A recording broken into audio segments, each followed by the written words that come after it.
Terima kasih Tuhan. Terima kasih untuk kebangkitan-Mu yang kami boleh rayakan hari ini.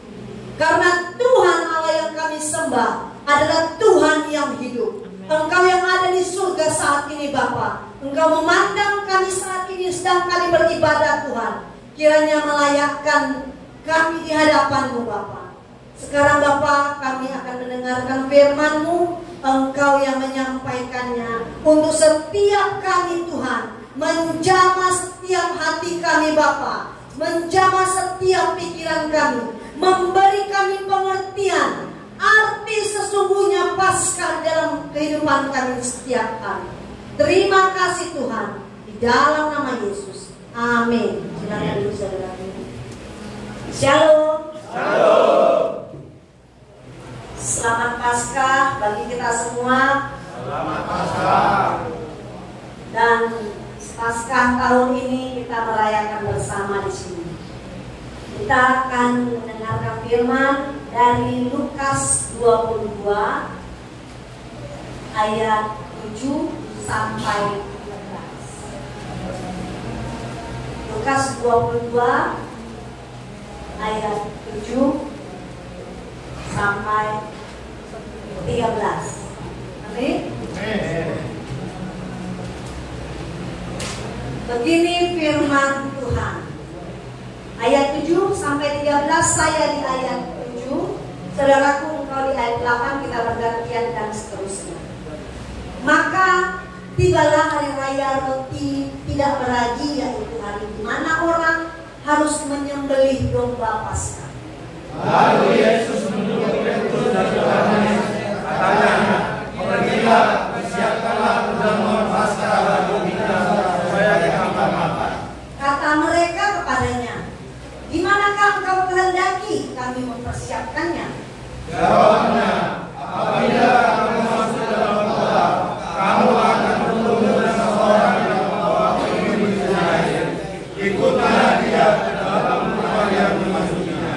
Dan katakanlah kepada tuan rumah itu, guru bertanya kepadamu, di manakah ruangan tempat aku bersama-sama dengan murid-muridku akan makan Paskah? Lalu orang itu akan menunjukkan kepadamu sebuah ruangan atas yang besar dan sudah lengkap. Di situ kamu harus mempersiapkannya. Maka berangkatlah mereka dan mereka mendapati semua seperti yang dikatakan Yesus kepada mereka. Lalu mereka mempersiapkan Paskah. Amin. Amin. Lihat saudaraku, untuk Paskah Tuhan sendiri sudah mempersiapkannya. Murid-muridnya bertanya, di mana kami akan mempersiapkan Paskah? Karena menurut murid-muridnya Paskah diperlukan ruangan yang khusus. Tapi Tuhan bilang, kamu akan bertemu dengan seorang yang akan membawakannya. Dan orang itu yang akan mempersiapkan ruangan yang lengkap. Saudara yang dikasihi Tuhan, Tuhan kita itu untuk membuat satu kegiatan, apalagi suatu peristiwa yang luar biasa, Paskah, Dia sendiri yang mempersiapkan. Murid-muridnya hanya mempersiapkan dirinya untuk merayakannya, bukan mempersiapkan di mana kursi, di mana meja, di mana segala macamnya.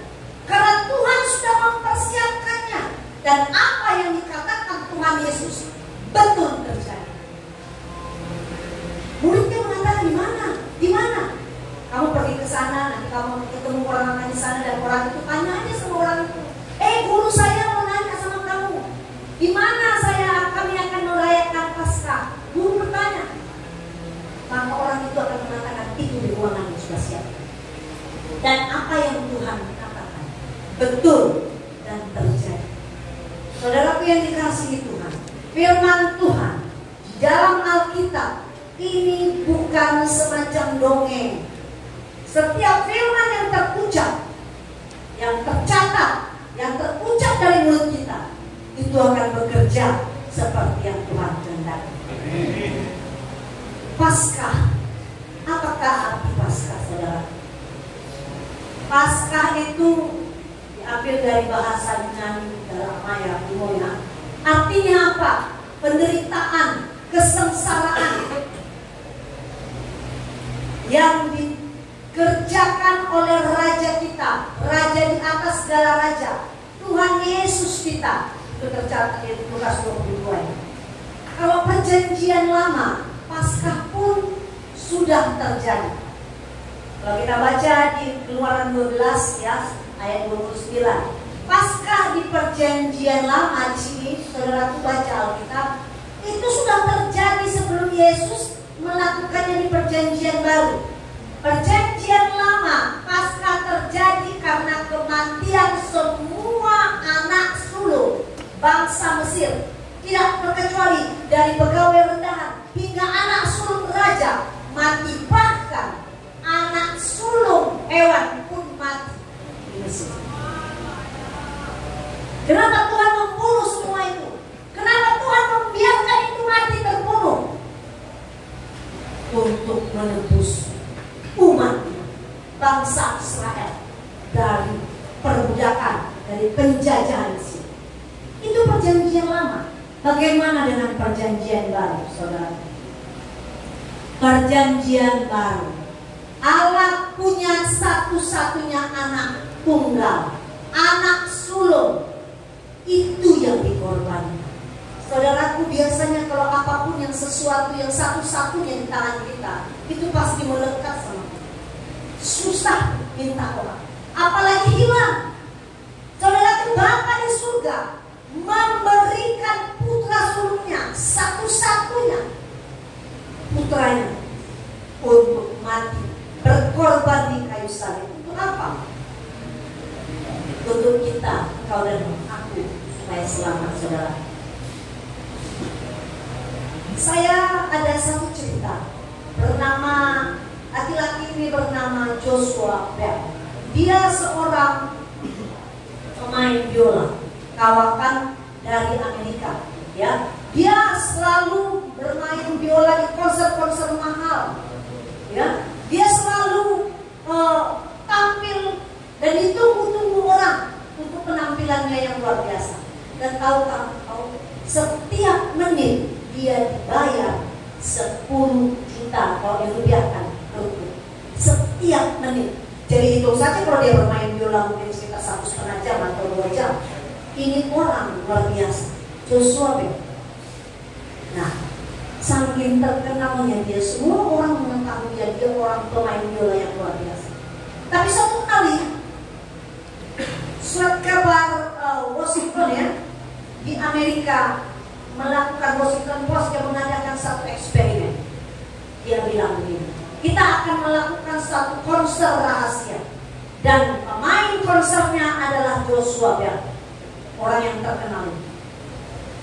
Lalu Joshua Bell ini orang yang terkenal dan kaya raya ini diganti bajunya, Pak.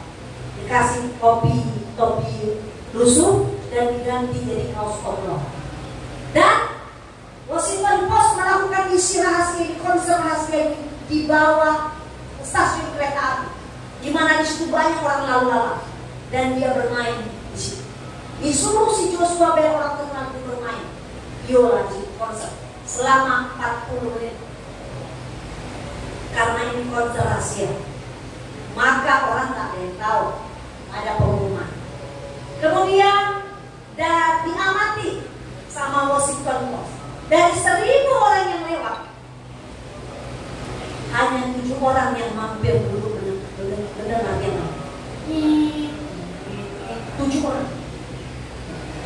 Bagus ya permainannya, hebat ya permainan.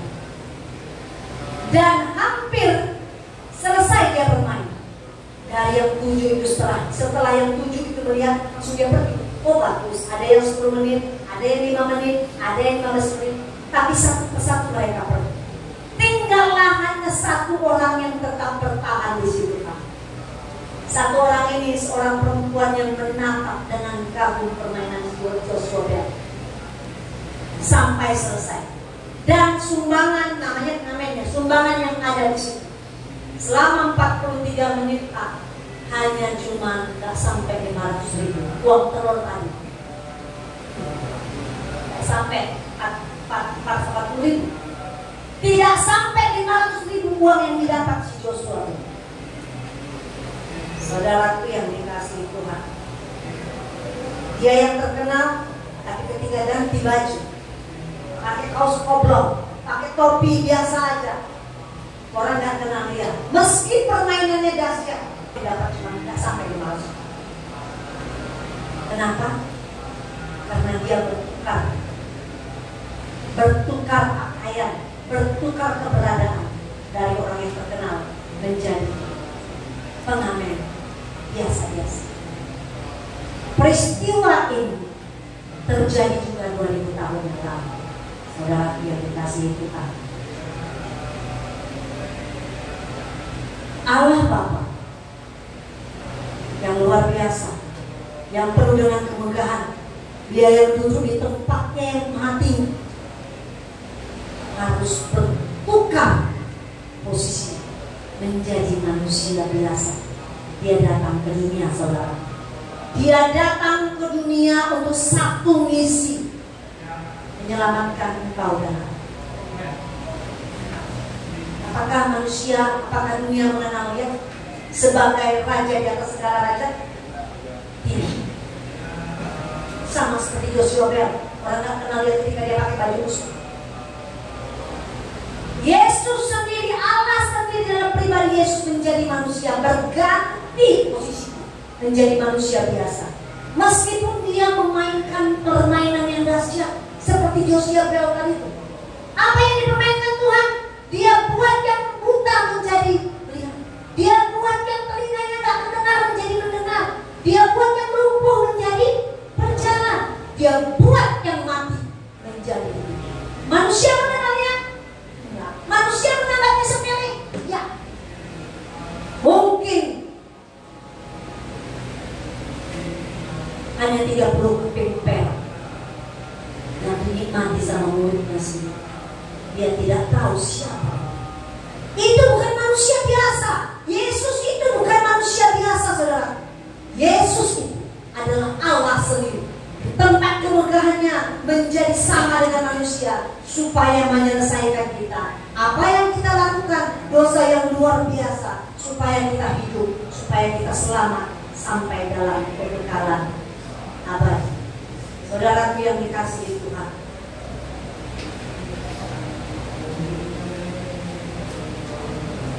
Roma 6 ayat 20 sampai 22. Roma 6 ayat 20 sampai 22.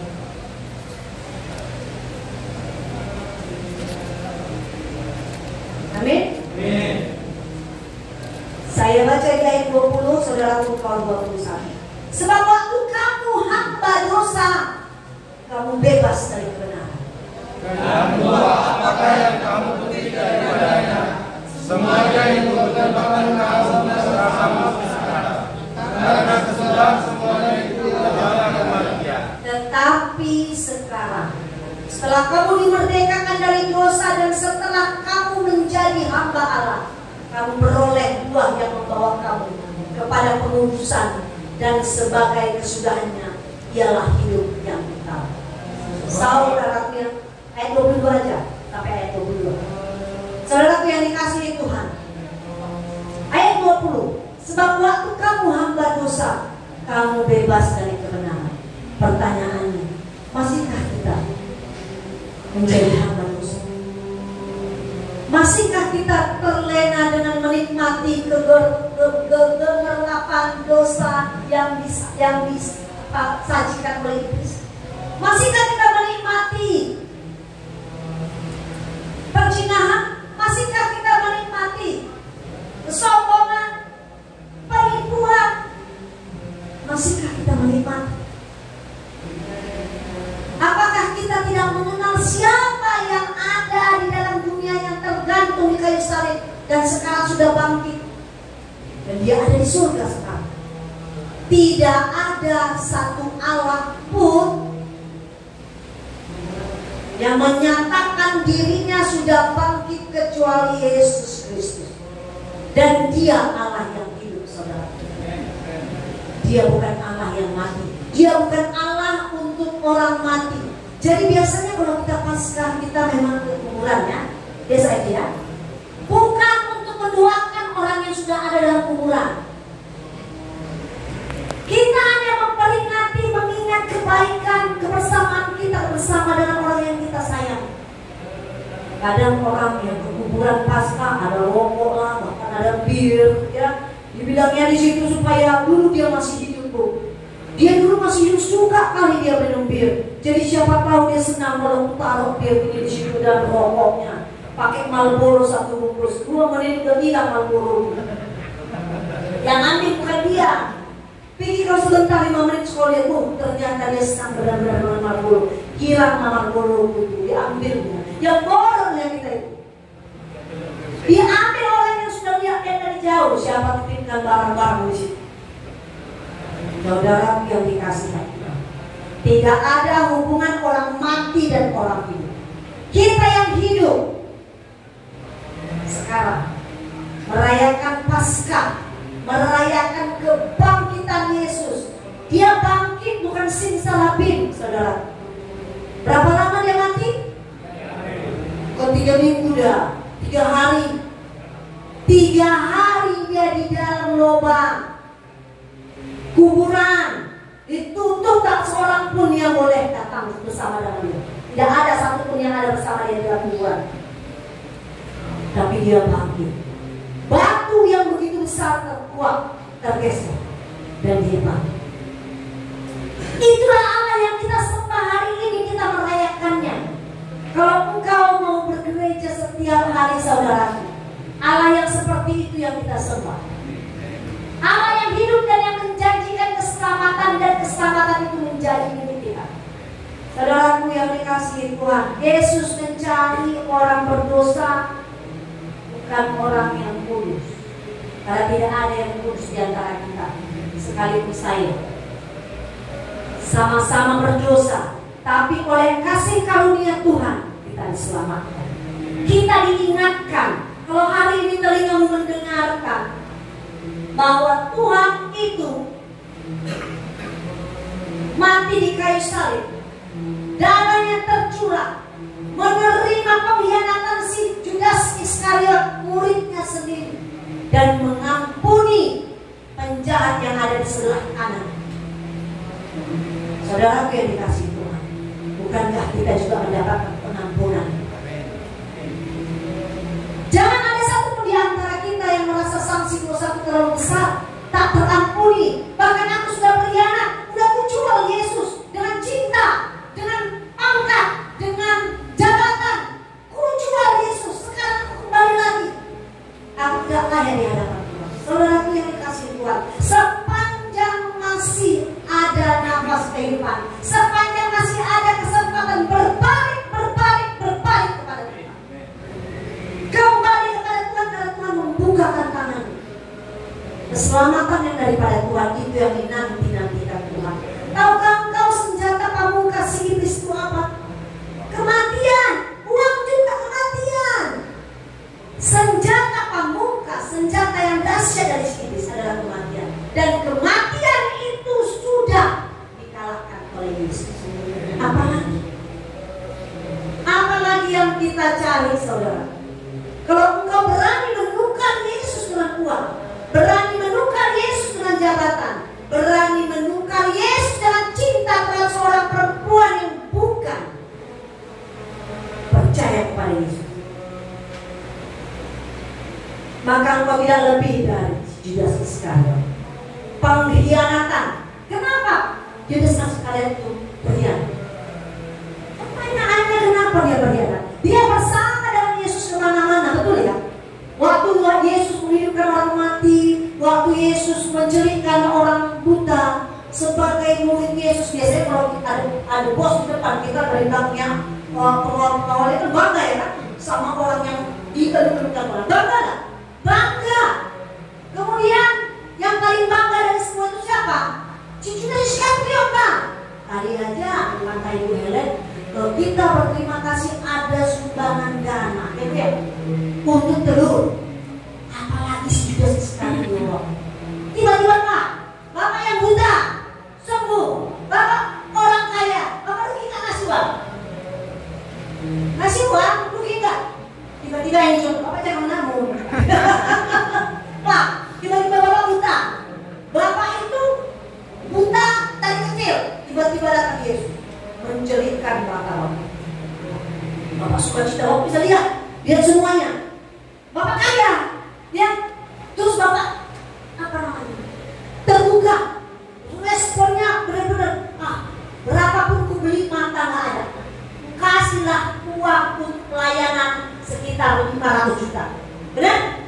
Siapa yang terima uang kalau pelayanan? Si Judas Iskariot, dia kan bendahara. Makanya nanti ada bendahara di kampungnya.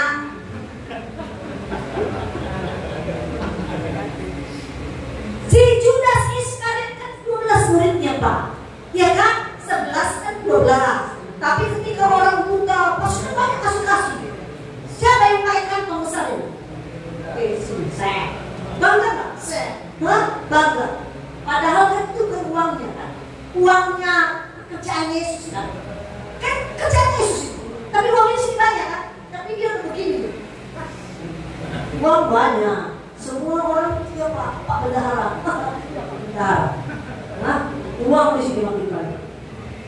Oleh karena dia menjabat jabatan bendahara, uang yang dipegangnya banyak, tak ada yang tahu. Dulu nggak ada catatan debit, kredit, pengeluaran sekian, nggak ada. Tuhan percaya sama dia.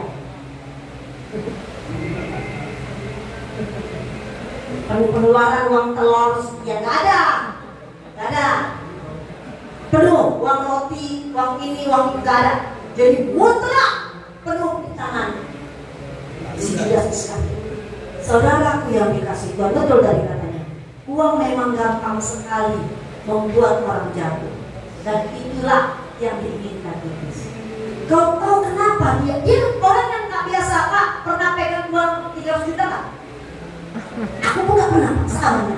Tapi kalau tiba-tiba Bapak dikasih pegang uang 3 miliar, Bapak juga terpilih kan jalan? Hah? Coba ya? Terus Bapak pilih kanan bukan siapa yang ikut? Si Anton udah tengok-tengok nih, udah makan udah lari pasir dia dicegah kan di belakang. Uangnya sih Pak, itu sekarang itu banyak. Saudara yang dikasih Tuhan, mulai timbul sombong, ya? Mulai timbul keraguan. Memang bukan uangnya tapi saya, karena dia pernah pegang kuasa penuh di tangan si Judas sekarang. Uang apapun, orang mati kasih 500 juta, uang tuli kasih uang sekian. Kayak kejadian, apalagi di pesta pertama kali yang dia buat di Kana, itu kan dibuatnya anggur kan, dibuat Yesus. Tahu dia kalau anggur yang terbaik, kau tahu lah kalau pesta, kalau dapat pesta dapat anggur yang terbaik, pasti orang kaya itu kan. Tiba-tiba habis anggurnya, Tuhan kasih anggur yang terbaik, pasti dapat sekolah sama si Judas kan. Udahlah, uang anggur ini, nah 5M, ember. Kan si Judas Iskariot betapa bangga hati. Keangkuhan itu membuat firman Tuhan gak masuk dalam hatinya, dalam pikirannya. Yang ada dalam pikirannya adalah kalkulator 100 biji. Hari ini 300 juta, yang dari sana 300 juta. Tuhan Yesus cuma makan 5 roti 2 ikan ya. Pengeluaran Tuhan Yesus sedikitnya. Ikan bebus yang kecil-kecil ini. Mana ada Tuhan Yesus makan ayam panggang? Nggak ada di Alkitab itu. Padahal dalam Alkitab adanya domba kan? Domba segala macam yang makanan daging ini ada, kita lihat situ. Tuhan Yesus dan makan kambing domba, sate panggang nggak ada kan? Nggak ada. Jadi pengeluaran Tuhan Yesus gak banyak. Kemana-mana dia naik unta, jalan kaki, paling naik keledai. Uangnya si Judas Iskariot banyak. Ya uang orang. Jangan pula udah uang orang dilarikan lagi, tipu lagi. Nggak tahu lah pasal berapa itu nanti ya. Saudara ini dikasih Tuhan. Itu yang membuat Judas Iskariot itu berani dia menjual Yesus cuma 30 keping perak. Berapa lama dia ikut Tuhan Yesus untuk melakukan mujizat? 30 keping perak itu tak ada artinya. Tapi bukan soal 30 keping perak. Baca. Ketika dia datangi para imam-imam kepala, dia membawa jiwa. Saya tidak harap apa. Dia tahu imam-imam kepala mengincar Yesus, mau membunuh Yesus, maka dia tampil sebagai pahlawan kesiangan dengan menjual Yesus. Saudara yang dikasih Tuhan, supaya apa? Bukan 30 keping emas KPR itu yang mau diambil. Pengakuan dia berharap suatu saat, setelah Yesus, apa yang imam kepala itu mau dapatkan, dia diangkat entah mau jadi apa. Dia mungkin memenuhi Yesus. Dia mungkin gak senang Yesus dikeluarkan. Kapan giliran aku uang di tangan tuanya, Yesus tak punya apa-apanya. Paling selendangnya yang musuhnya gak ada yang bagus kuliah.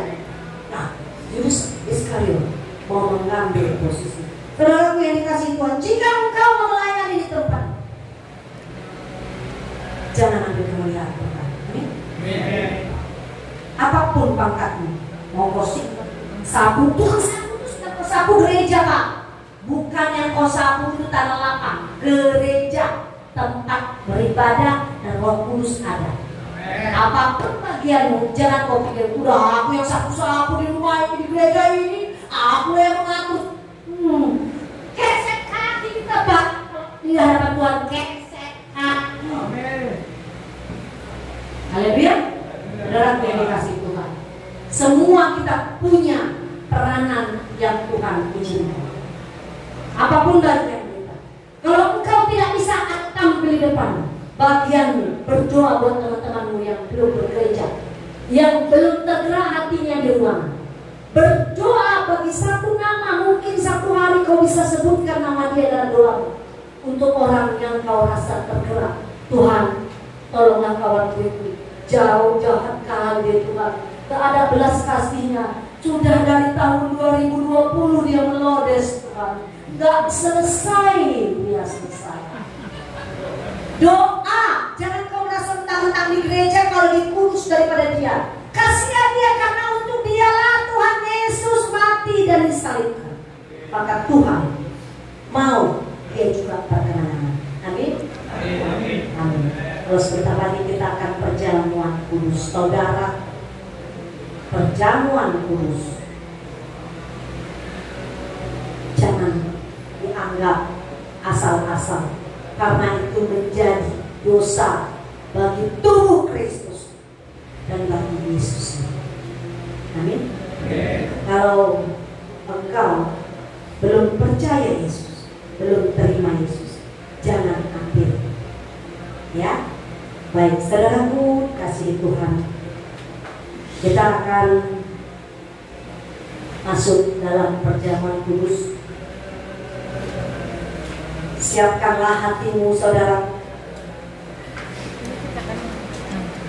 Paskah tahun ini, kalau engkau diberi kesempatan untuk menikmati tubuh dan darah Kristus, itu karena engkau dikasihi Tuhan.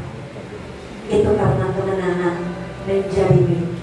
Kalau selama ini sampai dengan usia ini kamu belum pernah menikmati tubuh dan darah Yesus, sementara kau belum pernah percaya Yesus, belum pernah dibaptis, jangan ambil. Tapi ketika kau sudah dibaptis dan kau tidak pernah menikmati tubuh dan darah Kristus dalam perjamuan ini, maka ambillah. Saya jemput bangkit berdiri saudara. Persiapkanlah hatimu sementara hamba Tuhan akan memberikan tubuh dan darah Kristus. Darah Kristus diperuntukkan hanya untuk hamba Tuhan, orang yang percaya kepada Tuhan, orang yang mengakui Yesus sebagai Tuhan dan Juru Selamatnya hidup. Ambillah.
mulutmu apa yang saya sampaikan. Tuhan Yesus, aku percaya kepadamu. Aku percaya untuk pengorbananmu. Aku percaya untuk keselamatan daripadamu. Dan aku percaya kebangkitanmu. Engkau yang sudah ada di surga. Pada hari ini, aku terima Engkau sebagai Tuhan dan Juru Selamatku. Kendalikanlah aku. Aku percaya dalam hatiku bahwa Yesus adalah Tuhan dan Juru Selamatku yang hidup. Sekarang Tuhan, ampunkanlah dosa dan layakkan aku menerima tubuh dan darah Yesus. Amin. Apakah semua sudah dapat?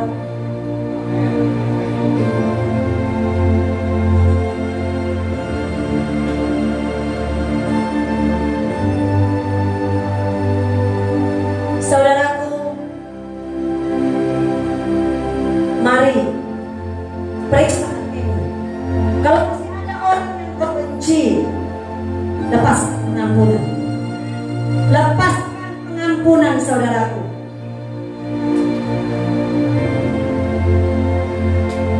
Supaya engkau dilayakkan Tuhan menerima perjamuan.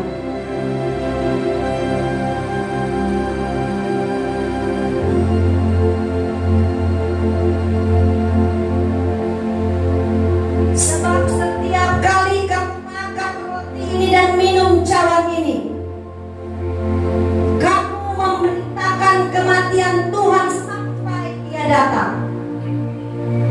Jadi barang siapa dengan cara yang tidak layak makan roti atau minum cawan Tuhan, ia berdosa terhadap tubuh dan darah Tuhan.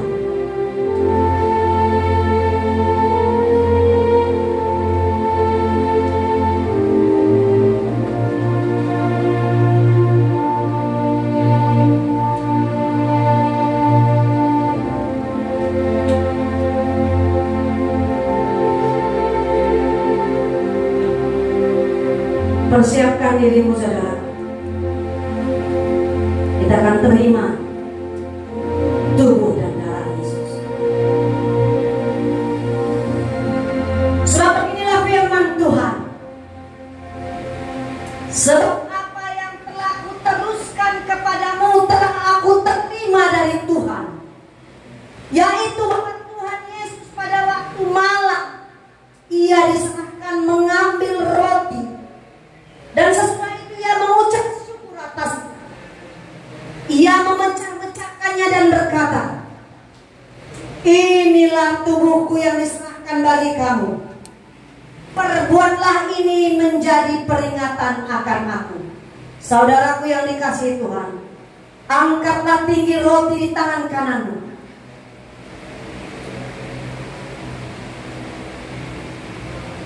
Bukankah roti yang kita pecah-pecahkan ini adalah persekutuan dengan tubuh Kristus?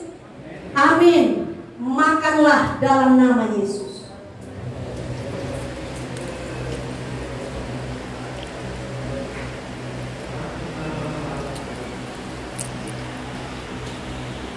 Demikian juga Ia mengambil cawan sesudah makan lalu berkata, cawan ini adalah perjanjian baru yang dimeteraikan oleh darahku.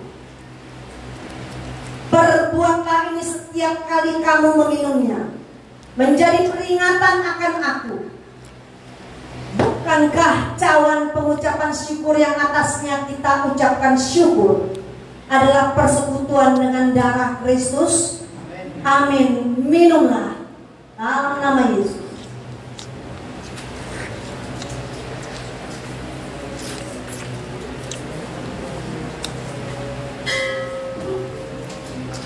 Haleluya. Haleluya. Sucilah kami Tuhan sebab Engkau kudus. Terima kasih Engkau balas kami dengan kuasa darah-Mu.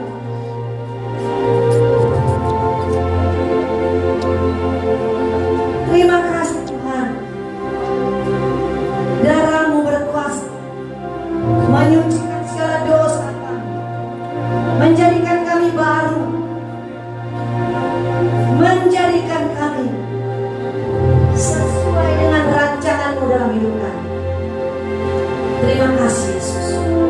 Di dalam nama Tuhan Yesus, kami bersyukur dan kami berterima kasih. Amin.